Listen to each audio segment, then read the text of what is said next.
주위 분들이 그 셀트리온이라는 회사에 대해서 관심이 많아요, 생각보다. 그래서 셀트리온의 창립 배경, 역사에 대해서 말씀을 잠깐 드릴게요. 근데 이게 좀 전문적인 분야라서, 특히 젊은 학생들을 위해서 제가 좀 그 학문적인 배경을 먼저 잠깐 설명을 드리는 게 좋을 것 같아요. 우리가 흔히 이제 바이오 산업 그러는데, 바이오라는 게 우리말로 생이란 뜻이잖아요. 생명체가 있는.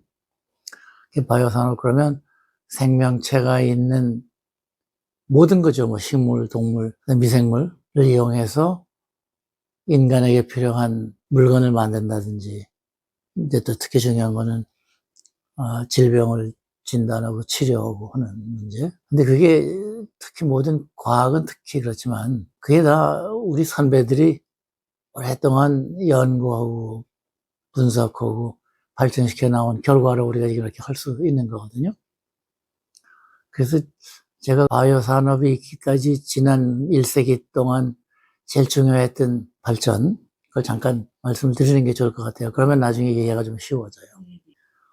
20세기 초에 이제 핵물리학이 발전을 했죠. 아인슈타인의 뭐 상대성 원리도 나오고, 그 결과 이제 1940년이 되면 원자 폭탄까지 만들게 되고, 한편 반드시 인류 미래에 필요한 거는 핵 발전인데, 지금 우리가 쓰는 거는 뭐 석유, 가스 그런 거는 매장되어 있는 걸 끌어다가 쓰면 없어지는 거거든요. 그게 뭐 100년일지 200년일지 모르지만 언젠가는 반드시 고갈될 거거든요. 그러면 인류가 살려면 에너지 소스가 있어야 되는데, 그거는 장기적으로 보면 핵 융합 발전밖에 없어요. 그러니까 반드시 해야 돼요. 뭐 정치적인 이념을 떠나서, 물론 이제 환경 문제가 있죠. 그리고 1920년대부터 분석화학이 발전을 해서 생화학이라는 분야가 나와서 우리가 먹는 모든 음식 뭐 이런 게 어떻게 분해가 되고, 그게 이제 분자 레벨까지 들어가서 어떻게 그게 이제 영양분이 되고, 뭐 지금 우리가 아는 그 비타민, 호르몬 그런 게 다 그때 발견된 거예요. 그러면 1940년이 되면 유전인자가 뭐냐? 우리가 모든 인간은 자기 아버지 어머니의 유전인자를 받고 나왔죠. 그래서 한국 사람에서 나온 아이는 반드시 한국 사람처럼 보이고, 저기 아프리카에서 나온 아이는 자기 엄마가 아버지 같이 보이잖아요. 그거는 아주 근본적인 상식이지만 왜 그렇게 되나? 인간은 어디서 왔나? 뭐 이런 문제, 좀 철학적인 문제까지 갈 수 있지만, 일단 생물학적으로 보면 유전인자 때문에 그런 거잖아요. 그럼 유전인자가 뭘로 만들어져 있나? 사실은 1940년대까지 몰랐어요. 유전인자라는 거는 DNA라는 핵 속에 있는 산이다. 그래서 핵산이다. DNA다. 그게 확실하게 증명이 되고 과학계에서 다 인정되는 거는 1940년, 43년 그래요. 그건 뭐 오래된 거 아니에요. 그러면서 1950년대가 돼서 2차 대전 후에 유럽에서 많은 아주 천재적인 학자들이 미국으로 많이 갔고, 또 미국은 미국대로 2차 대전 겪는 동안에 경제가 파괴가 안 되고, 그래서 1950년이 되면 모든 첨단 과학 분야가 다 미국으로 기울게 되죠. 그때 혁명적으로 발전한 분야가 여러 개가 있는데, 그 중에 하나는 분자생물학인데, 분자생물학이라는 건 뭔가니 유전인자가 작동하는 원리 이런 것을 분자 레벨에서 아주 세밀하게 규명하는 게 분자생물학이에요. 그래서 DNA는 모든 유전인자의 근본이고, 그러나 우리가 생물학적 현상을 매개하는 건 다 단백질이거든요. 단백질은 유전인자가 허래는 대로 만들어지잖아요. 그러면 DNA가 단백질로 만들어지려면 DNA에서 필요한 부분을 소위 말해서 메신저 RNA라고 그래요. 그 메신저 RNA는 잠깐 단백질 만드는데 쓰고 나서 버리는 거예요. 이게 오래 못 가죠. 그렇게 하고 그러면 모든 우리가 아는 고등동물은 식물도 마찬가지지만 아미노산이 20개가 있는데 그거밖에 없어요. 그 동물, 식물, 미생물에 쓰이는 모든 단백질을 만드는 데 필요한 것은 아미노산 20개예요. 그 아미노산 20개를 어떻게 배열하느냐, 얼마나 길게 하느냐에 따라서 단백질이 어떻게 작용하냐. 말하자면 우리가 한국 사람 같이 보이냐 아니냐도 그렇게 결정되는 거거든요. 그런데 그 모든 생명체의 단위는 세포인데 세포가 언제 나왔냐? 그러려면 우리가 우주의 진화까지 올라가 봐야 돼요. 1930년대에 지금은 다 아는 사실이지만 미국의 그 천문학자 에드윈 허블이라는 분이 이 모든 우주는 팽창한다고 이제 그랬어요. 그게 시작이 돼서 우주는 지금부터 한 140억 년 전에 큰 폭발과 함께 생겼다. 그래서 이걸 이제 빅뱅 시어리라고 그러죠.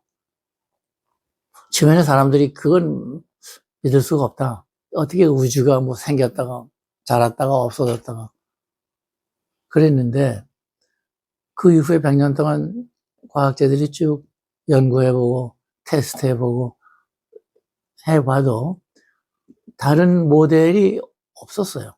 또 그 빅뱅 시어리라는 게 빅뱅 학설이죠, 지금은. 를 대체할 만한 다른 설명하는 방법이 없어서 이제 지금 모든 과학자들은 그렇게 받아들이는 거죠. 우주가 한 140억 년 전에 만들어졌다. 태양계는 아마 한 40억 년 전에 만들어졌을 거고, 그러면 지구의 나이도 한 40억 년 되는데,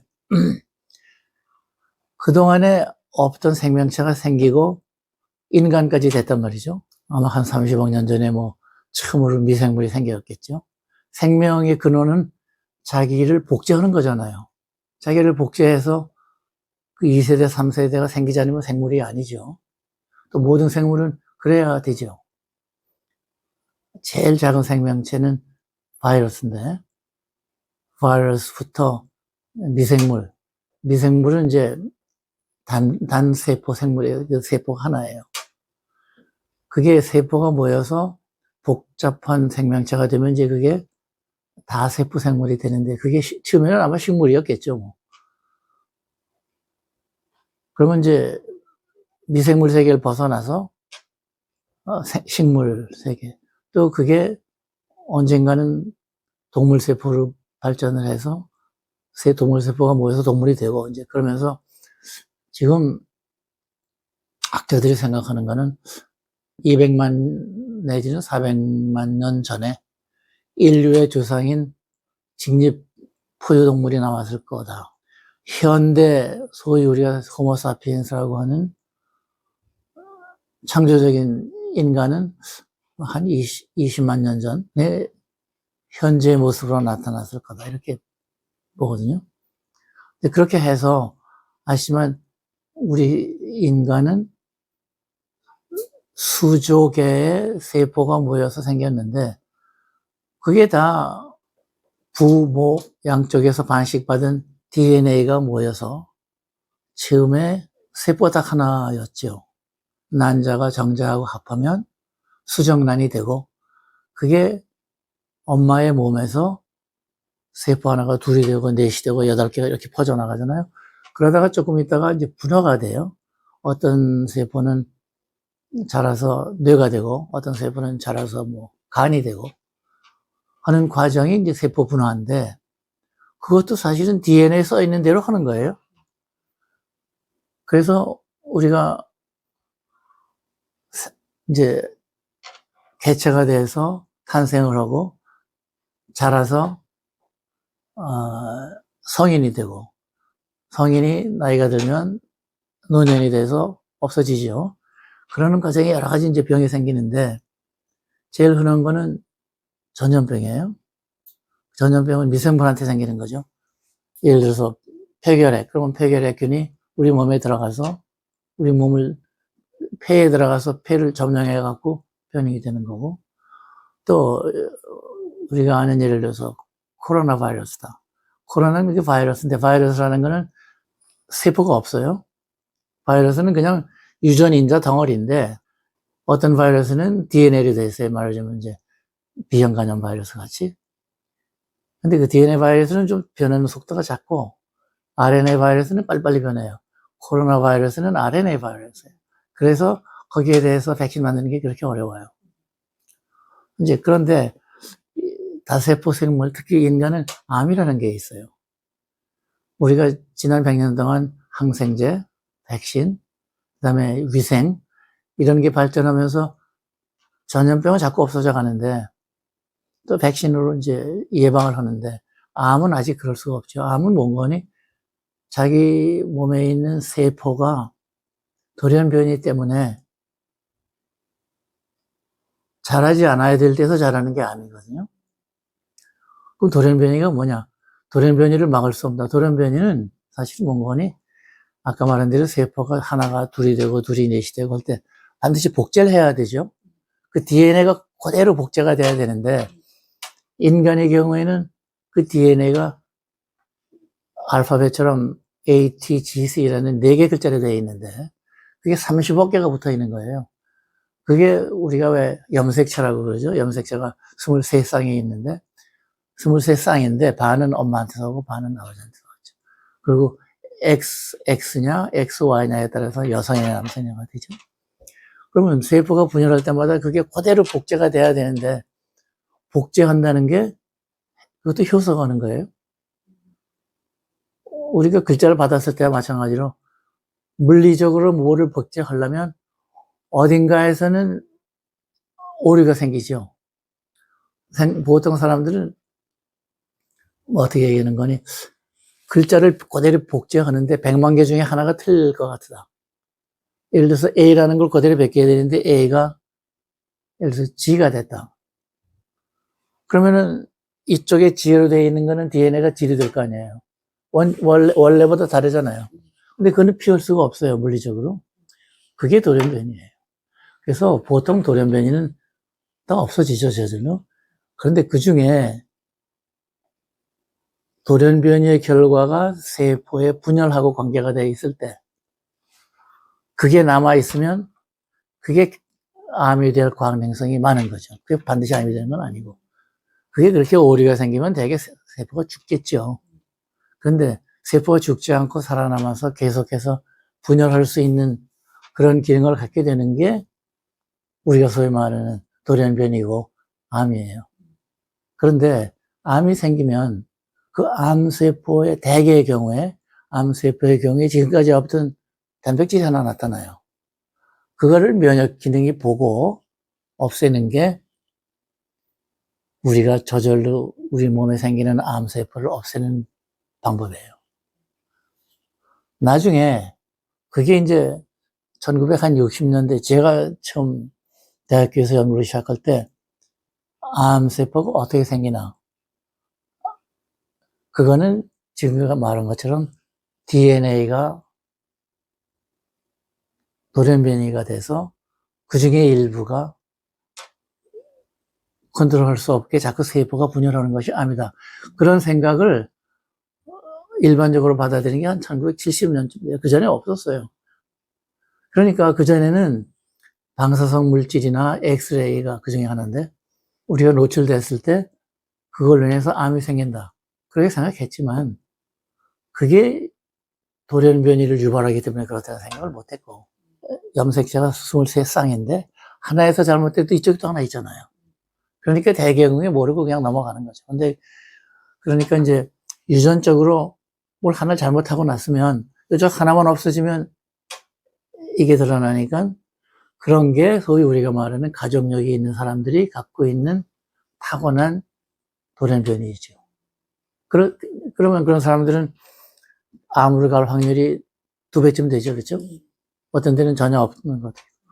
이제 그러면서 그래서 현재 우리가 말하는 암세포에 관련된 새로운 약물이 많이 나왔어요. 이게 1980년대 후인데 최근 일이에요. 그래서 갑자기 암 치료제가 생기는 거죠. 그 전에는 암 치료제 하면 세포를 죽이는 거예요. 빨리 자라는 세포를 죽이는 거죠. 그러면 정상세포도 죽잖아요. 우리 몸에서 예를 들어서 혈액, 하루에 수조 개의 새로운 혈액세포가 나와야 돼요. 왜냐하면 모든 세포는 얼마 있다가 죽거든요. 그리고 우리 몸에 있는 장, 모든 그런 기관에 있는 그 기관의 표면에 있는 세포들은 자라서 떨어져 나가고 죽고, 우리 그 피부 세포도 마찬가지죠. 그런데다가 우리가 아주 세포를 죽이는 독성이 강한 약을 먹으면 보통 세포도 죽기 때문에, 그래서 그 항암제가 그렇게 속은 거예요. 그러면 그러지 말고 암세포에만 있는 어떤 특정 분자가 있다, 그것만 알아가지고 거기에 붙어서 그 세포가 더 작용을 못하게 하는 약이 있다면 그게 소위 표적 항암제가 될 수가 있는 거죠, 원칙적으로. 근데 그런 거를 유전학적으로 우리가 만들어서 실험실에서 길러서 할 수 있는 방법이 1970년, 80년 돼야 나와요. 그래서 1950년대, 60년대 분재생물학이 혁명적으로 발전을 해요. 그래서 지금 말하는 거기까지 이제 나오게 되고, 또 한편 세포생물학이 발전을 해요. 옛날에는 살아있는 세포를 꺼내다가 그 세포만 실험실에서 기른다, 그거는 없었어요. 그러다가 이제 20세기 들어와서 보면 예를 들어서 계란 있죠, 계란. 계란은 하나, 그 세포 하나거든요. 그 안에 수정란일 경우에 그 속에서 세포가 분열이 되고 분화가 돼가지고 완전한 병아리가 나오잖아요. 그럼 그 안에 그 완전한 병아리를 만들 수 있는 모든 물질이 다 들어있다는 증거잖아요. 그렇죠? 그래서 1920년대가 되면 세포 생물학 하는 사람들은 그 수정란을 갈아서 아주 국물처럼 만들죠. 거기에다가 세포를 넣어서 길렀어요. 그런데 세포 하나를 기르는 것도 아니고 세포 덩어리를.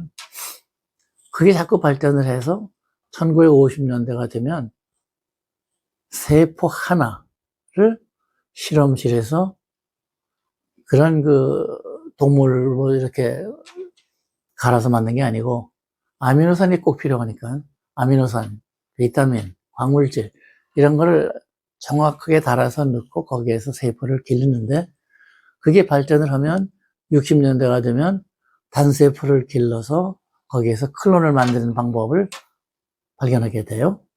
그게 주로 미국에서 일어났어요. 이게 아까 얘기했지만 미국에서는 이제 그런 그 2차 대전 후에 유럽의 모든 학자들이 많이 이주를 해서, 미국이 연구비도 많고 자유롭고 넓고 거기에서 발전을 하기 때문에 이런 데 쓰는 용어는 거의 다 영어예요.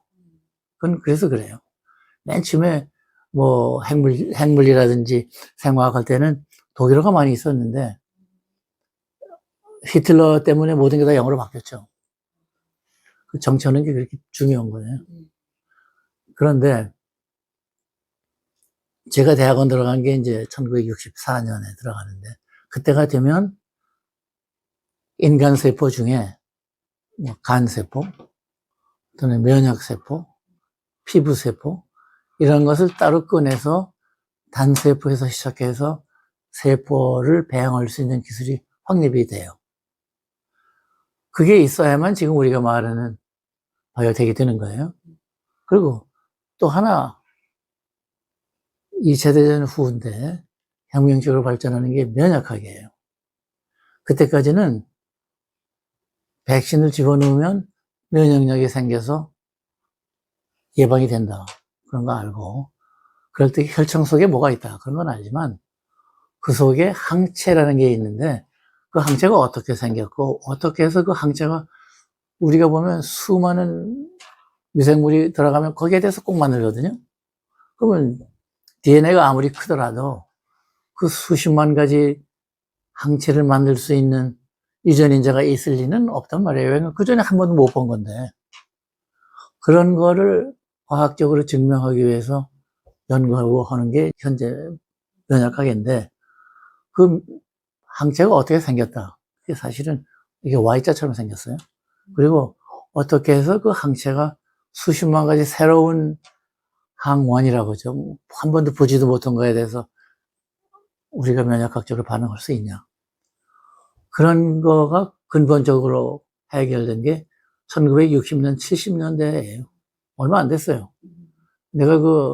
저는 그때 아주 유명한 면역학 연구소가 새로 생겨서 거기를 갔는데, 저 옆에서 같이 일하던 친구가 일본 과학자인데, 도네가와 스스무라고, 나중에 노벨상 탔어요. 77년에.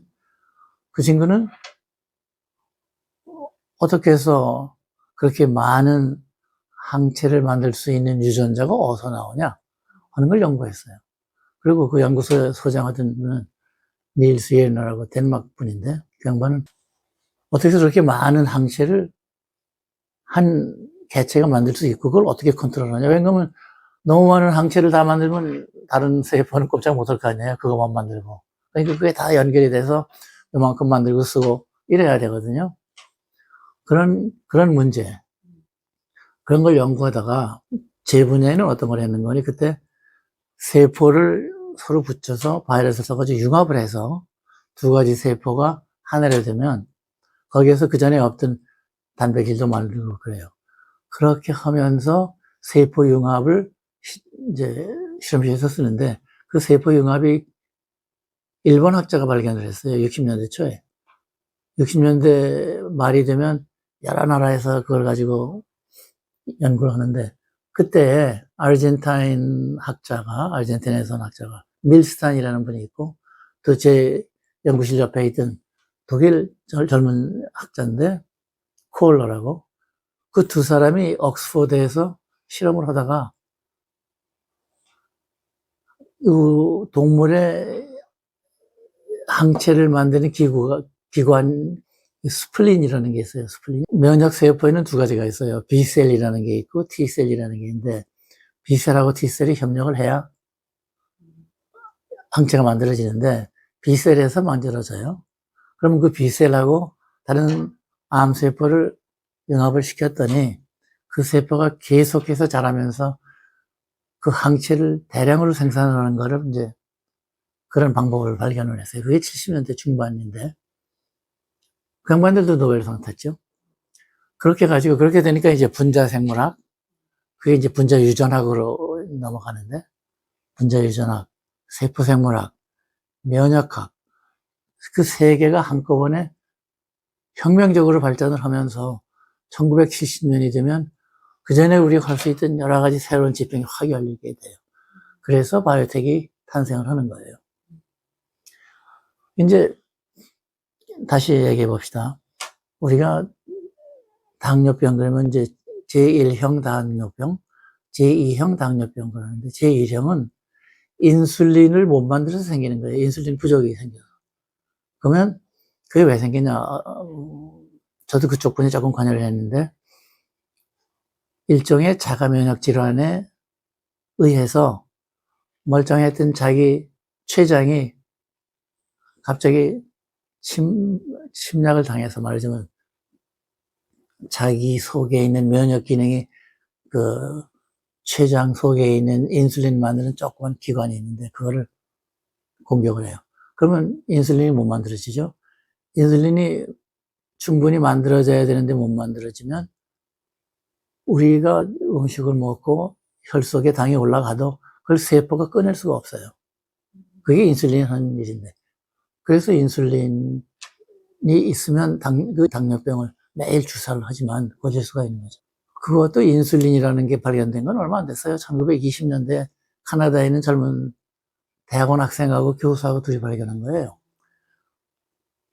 그러고 나서 그 당뇨라는 거는 소변이 당이 많다는 뜻이잖아요.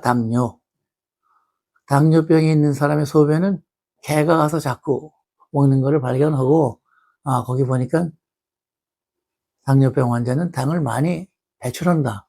그래서 당뇨병이 됐고, 그 사람들한테 필요한 게 인슐린이다 하는 걸 발견한 것도 그 이후고, 3년. 그럼 인슐린을 어디서 구할 수가 없으니까 처음에는 개에서 조금 하다가 나중에는 돼지 췌장을 꺼내서 거기서 추출을 해서 정제를 해서 주사를 하는 거예요. 그런데 돼지 인슐린하고 사람 인슐린이 조금 달라요. 그것도 단백질이에요. 일종의 단백질인데, 아미노산이 그게 50 몇 개가 이렇게 붙어 있어요. 그러면 아미노산이 하나만 달라도 우리 면역 세계는 그걸 금방 알거든요. 그러면 나중에 거기에 대한 면역력이 생겨서 인슐린 저항이 생긴다고요. 그러면 인슐린을 쓸 수 없게 되죠. 또 돼지에서 게 많이 할 수 없고. 그러니까 아까 말한 대로 내가 이제 분자유전학, 세포생물학, 면역학 이 발전해서 다 모이니까 70년대가 되면 인간 세포에서 인슐린을 만드는 유전인자를 꺼내가지고 그거를 박테리아에다가 집어넣어서 그걸 대량으로 기르면 그 박테리아가 인간 인슐린을 대량으로 만들 거예요. 그거를 정제해서 시장에다 내놨어요. 그게 최초로 유전공학으로 우리가 필요한 약을 만드는 방법이에요. 그게 1978년인데 그걸 만든 샌프란시스코 의과대학 교수가 있는데 그분들이 모여서 최초로 소위 우리가 말하는 유전공학 회사를 만들었어요. 그게 제넨텍이라는 거예요. 제네틱 엔지니어링을 해서 만든 회사죠, 제네텍. 그리고 거기서 두 번째로 만든 게 뭔가 인간 성장 호르몬이에요. 인간 성장 호르몬은 그것도 단백질이죠. 훨씬 커요. 인슐린보다 한 3배쯤 커요. 아미노산이 150개가 붙어 있으니까.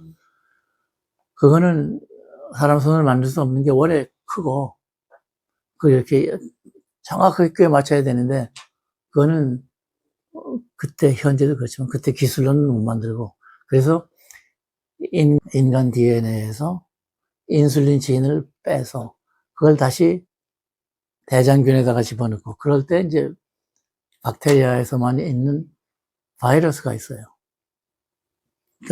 그는 인간 세포하고 관계없고, 거기에 붙여서 대장균에서 나온 미생물이죠. 박테리죠. 거기다가 집어넣고, 그거를 큰 발효제에다가 넣고 대량으로 기르는 거예요. 그래서 인간 성장 호르몬을 만들게 됐어요. 1980년이에요.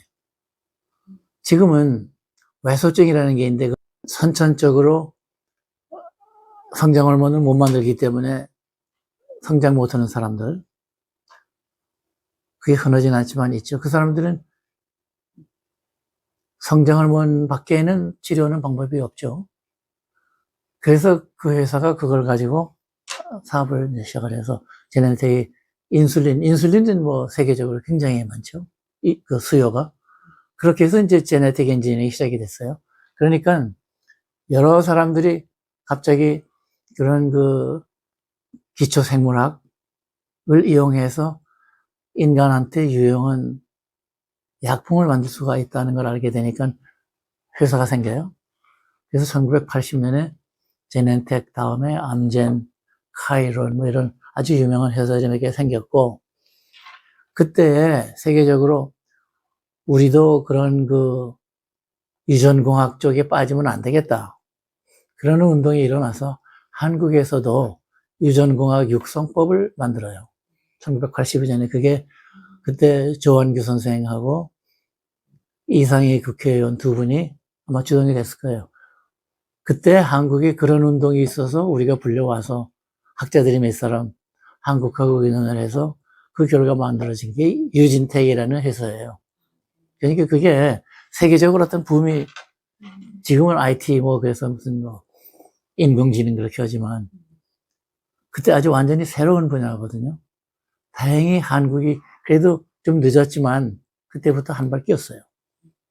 그래서 그 결과 백신도 만들고, 그게 이제 조금 발전이 돼서 국제적으로 어느 정도 우리가 능력이 생기니까 국제 백신 연구소도 만들게 이렇게 되는 거죠.